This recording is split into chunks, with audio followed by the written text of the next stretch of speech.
드리겠습니다. 함께 성경 봉독하시겠습니다.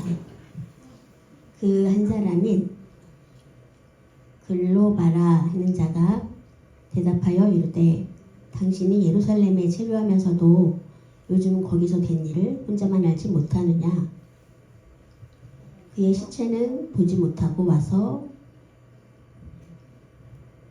그가 살아나셨다 하는 천사들의 나타남을 보았다 함이라. 아멘. 앉아보십시오. 오늘의 말씀의 제목은 주가 살아나셨다입니다. 이 제목으로 함께 은혜 나누기 원합니다. 오늘은 무슨 날이죠? 부활주일이죠.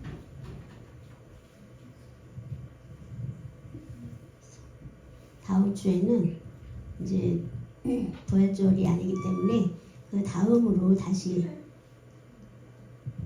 넘겨서 하도록 하겠습니다. 그 한 사람인 글로바가 대답하여 이르되 당신이 예루살렘에 있으면서도 요즘 거기서 된 일을 왜 모르느냐고 말을 합니다. 그건 누구 얘기죠? 예수님 얘기입니다. 그 내용이에요. 성경을 읽어보면 글로바와 또 한 사람이 있었어요. 예루살렘에서 이제 오후에 엠마오로 가는 그 여정에서 걸어가는 중에 예수님이 오셨죠.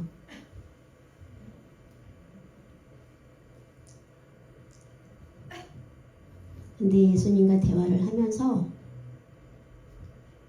왜 그 큰 일을 왜 모르느냐, 다 소문이 났는데도 왜 모르냐고 얘기를 해요. 근데 도대체 무슨 일이냐고 예수님이 오히려 묻습니다. 그 하나님의 능력이 있는 그 예수님이 훌륭하신 분이었는데 대제사장들과 서기관들이 예수님을 정죄하고 사형 판결에 넘겨주었다. 그래서 십자가에 못 박았다. 그래서 너무 실망을 했다는 그런 얘기를 합니다. 예수님이 정말 앞으로 로마의 압제에서 벗어나게 해주시고 그런 것을 기대를 했는데 십자가에 죽으셔서 며칠 됐죠? 3일이 됐어요. 3일 만에 부활하셨는데 그래서 예수님이 곁에 오신 거잖아요. 그런데 예수님을 몰라보는 거예요. 글로바는 예수님의 말씀을 들으면서 항상 그 무리에 속해 있었어요. 예수님의 제자였어요. 사도는 아니지만 사도는 몇 명이었죠? 12명이었죠. 사도는 12명에 속한 사람이 사도고 글로바는 사도는 아니지만 예수님의 제자. 이 제자라는 수화가 참 하기가 어렵네요. 그래서 집사도 있고 권사도 있고 그렇잖아요. 그런 것처럼 아주 인근에서 예수님의 곁에서 사도처럼. 여러분 성도는 뭐라고 부르죠? 하나님 말씀을 배우고 공부하고 우리는 그러면 제자가 되는 거잖아요. 그런 것처럼 이제 여러분이 저를 부를 때 김상선 목사라고 부르죠. 근데 우리가 매일 이렇게 만나는데 오랜만에 봤다고 몰라볼까요, 여러분? 근데 왜 몰라봤을까요? 예수님이 거룩하게 부활하셨기 때문에 모습이 변형이 돼서 어떻게 보면 막 피땀 흘리고 그런 모습이 아니라 완전히 거룩하게 부활하신 거예요. 물론 못자국이 있었지만 밝고 너무나 거룩하게 변형이 돼서 몰라봤을 거예요. 그래서 만나서 막 대화를 하면서도 글로바가 굉장히 답답해합니다. 그래서 걸어가면서 대화를 하다가 글로바하고 또 한 사람이 있었어요. 두 사람인데 성경에는 항상 누가 나오죠? 예. 성경에 보면 남자 이름만 적어요. 여자는 많지 않아요. 글로바라고 적힌 거로 봐서 글로바와 또 한 사람이 이제 같이 가고 있다가 예수님을 만났잖아요. 엠마오로 향해서 가고 있을 때 엠마오로 가려는 목적이 무엇이었을까요, 여러분? 저녁에는 오후에쯤 되면 집으로 가는 길이었을 수도 있어요. 아마 집이 엠마오였나 봐요. 십리길이었는가? 그래서 집으로 가는 목적으로 가고 있었다면 또 한 사람은 누구였을까요, 여러분? 아마 부인이었을 가능성이 있어요. 근데 낯선 사람하고 같이 갈 일은 없잖아요, 그죠? 집으로 가는데. 그래서 상상을 해보면 아들이었을 수도 있고 부인이었을 수도 있는데 아마 가족이었다는 그런 추측이 가능해요. 친구랑 가는 것도 이상하고, 그쵸? 집으로 갈 때는 가족이 같이 가죠. 그래서 부인이었을 것 같거든요. 그래서 예수님을 늘 따라다녔던 그 제자. 근데 부인조차도 예수님을 몰라보는 거예요. 그래서 예수님이 죽었다가 부활하셨잖아요. 3일 만에 부활하셨다.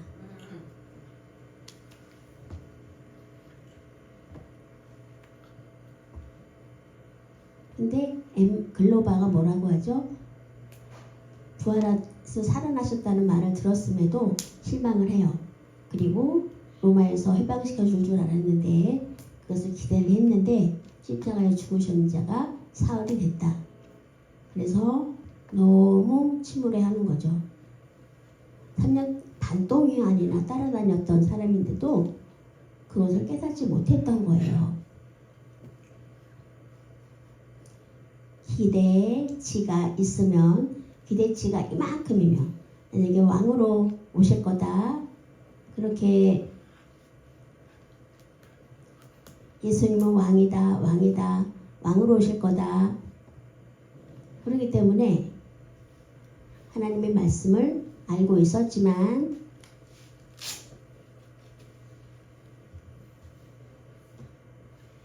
깨닫지 못해요. 왜? 왕으로 오신다고 했으니까. 사도도 마찬가지예요. 왕으로 오신다고 생각을 했죠. 왕이실 거다. 왕으로 등극하실 거다. 사도조차도 그렇게 생각을 했어요. 기대를 했는데 거기에 못 미치니까 실망을 했고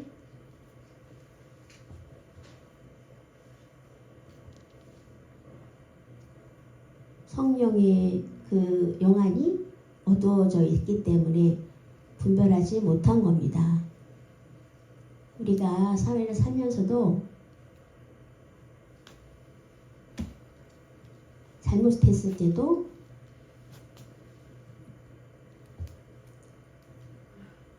어느 편을 이렇게 들 때 분별하기가 어려워요. 잘못했지만 그것을 수정하고 고칠 줄 알아야 되는데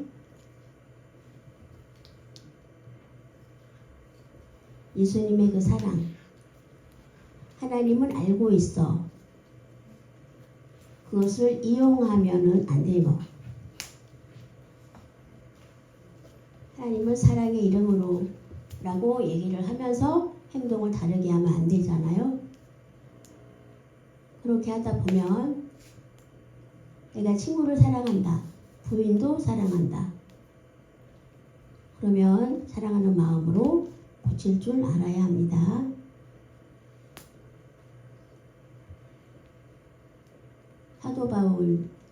사도들도 깨닫지 못했고 그래서 실망을 했어요. 예수님이 살아났다고는 전혀 생각을 못했던 거죠. 그래서 구세주가 온다고 했는데 이렇게 됐다는 결과에 대해서 실망을 했고 생각을 잘못하다 보면 마지막도 똑같이 생각을 하게 되죠. 올바르게 생각하지 못하면 똑같이 돼요. 문제는 예수님의 마음 어디에 있느냐. 예수님의 제자도 한번 보세요. 성령으로 충만했을 때 깨닫게 되죠.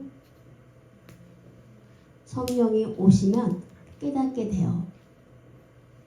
하나님 중심으로 깨닫게 해주십시오 라고 기도를 할 때 성령께서 오셔서 알게 해주십니다. 깨달을 수 있습니다. 그렇게 될 줄 믿습니다. 아멘. 그의 시체는 보지 못하고 와서 그가 살아나셨다는 천사들의 나타남을 보았다 함이라.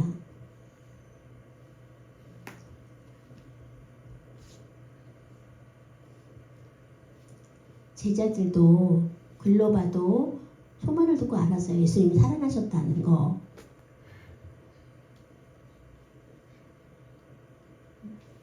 여자들이 직접 무덤에 가서 봤다더라. 근데 돌도 굴려져 있었고 돌은 누가 굴렸을까요? 천사가 굴렸겠죠. 근데 무덤이 비어 있었다더라. 그래서 예수님을 만났다더라. 부활하신 예수님을. 그래서 여자가 가서 얘기를 하죠. 제자들에게 얘기를 했어요. 사도 누군지 모르지만. 그래서 소문이 순식간에 다 퍼졌어요. 그래서 베드로나 요한이 갔었잖아요. 무덤에. 정말 비어 있었던 걸 봤죠. 정말 비어 있어서. 그래서 그것까지 전달을 했는데 예수님 심정은 어떻겠어요? 그렇게 여러 번 얘기를 했는데도 3년 반 동안이나 고생하면서 메시아가 어떻게 올 것을 얘기하고 그렇게 많이 알려줬는데도 왜 깨닫지를 못하느냐라고 탄식하세요. 말할 때 정말 깨닫지 못해요. 깨닫지 못하면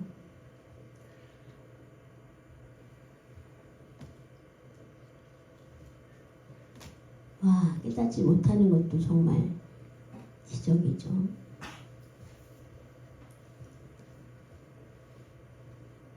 구세주 로마의 압제에서 풀로 해방시켜줄 그것만 기대를 했기 때문에 모두가 이스라엘인 모두가 실망을 했던 거예요.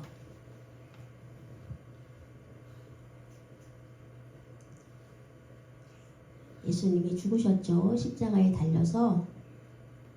그리고 살아나셨어요. 천사의 말도 들었다는 얘기도 들었어요. 예수님이 살아나셨다.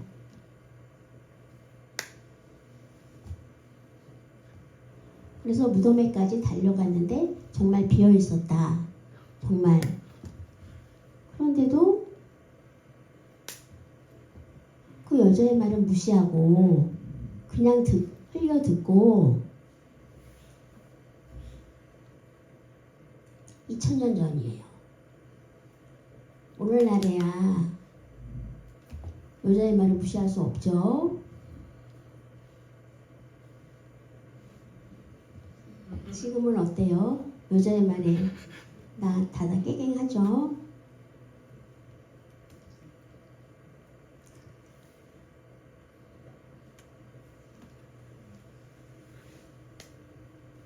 그때 당시에는 더 그랬을 거예요. 이스라엘 나라 때. 지금 성경 얘기는 2000년 전 얘기예요. 근데 깨닫지 못했어요. 그들이. 깨닫지 못하죠. 정말 답답한 일이에요.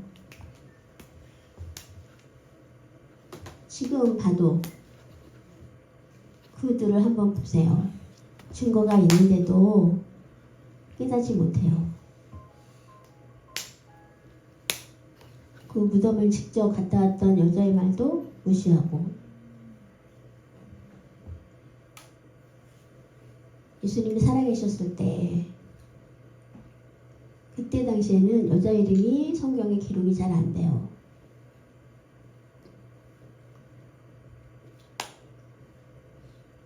옛날부터 오늘까지 보면 성경에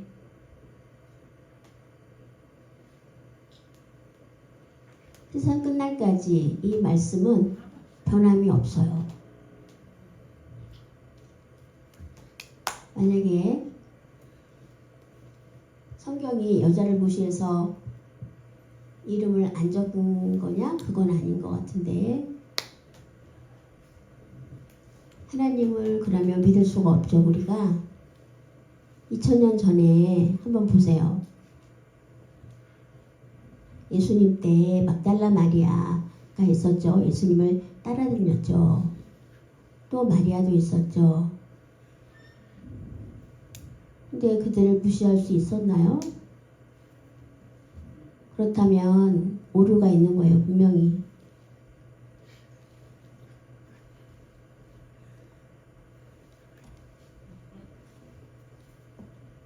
그런데 그 얘기가 있는 이유는 존중했다는 얘기예요. 앞으로도 똑같이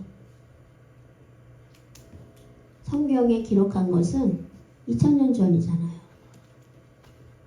놀랍지 않나요? 2000년 전에. 한국에는 어때요? 딸을 낳으면 남아 선호 사상이 있어가지고 딸은 맞고 컸죠. 아들 노래했을 때가 언제죠? 그런 시대적 상황이 있었습니다. 근데 시대가 바뀌어서, 그런데도 성경은 변함이 없어요. 놀라운 은혜죠. 하나님 말씀 확실하다. 그렇게 해서 잘 볼 필요가 있습니다. 항상 전쟁에 승리하면 승리, 전쟁에서 지면 승리하는 사람만 적어요. 지는 거는 적지 않아요.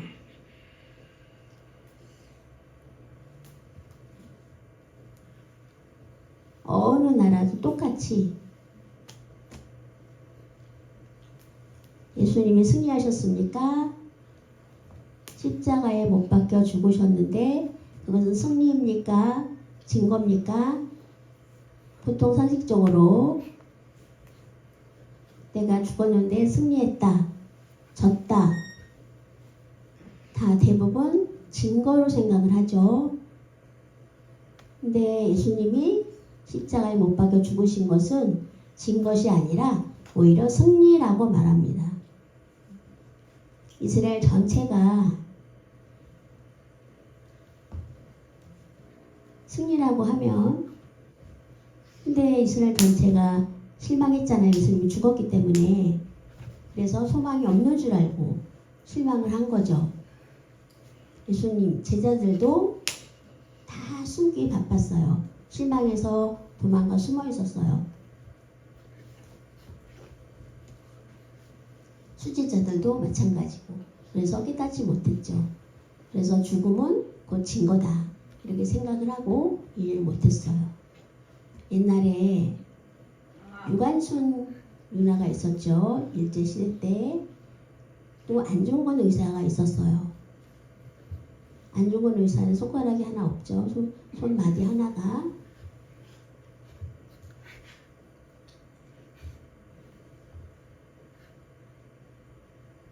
그때 당시에 일본이 이겼습니까? 졌습니까? 예, 우리는 일본에 힘을 쓸 수가 없어서 지었다고 볼 수가 있어요. 그런데 그들은 예수님을 믿는 사람들이었어요. 그래서 결국 그때 당시에 교회가 많이 일어나서 운동을 했죠. 하나님은 참 특별한 방법을 쓰시는 것 같아요. 세상적으로 이긴 거, 세상적으로 진 거. 근데 한국의 경제는 죽었다, 어렵다. 그런데도 또 살아나는 거. 그거 어떻게 설명하실 거예요? 하나님의 능력이다. 예수님이 죽은 것도 진 것이 아니라 승리했다. 승리한 거. 증거가 어떤 겁니까, 여러분?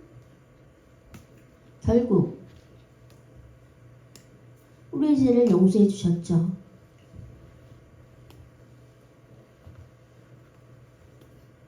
(2000년) 동안 계속 살아계신 하나님, 그것이 승리입니다. 잊지 마시기 바랍니다. 부활하셨다.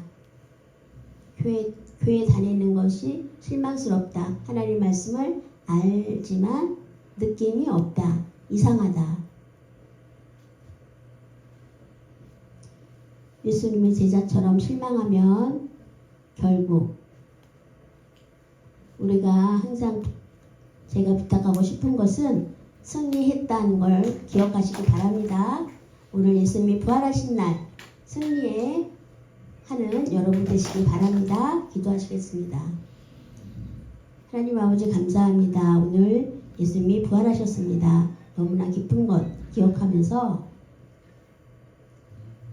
예수님께서 주신 그 사랑, 은혜에 감사하며 기억하면서 살 수 있도록 인도하여 주옵소서. 나는 약하지만 부족하지만 예수님께서 성령으로 오셔서 항상 보호하시고 계시는 것을 믿고 항상 그것을 믿습니다. 감사하며 예수님의 이름으로 기도합니다. 아멘.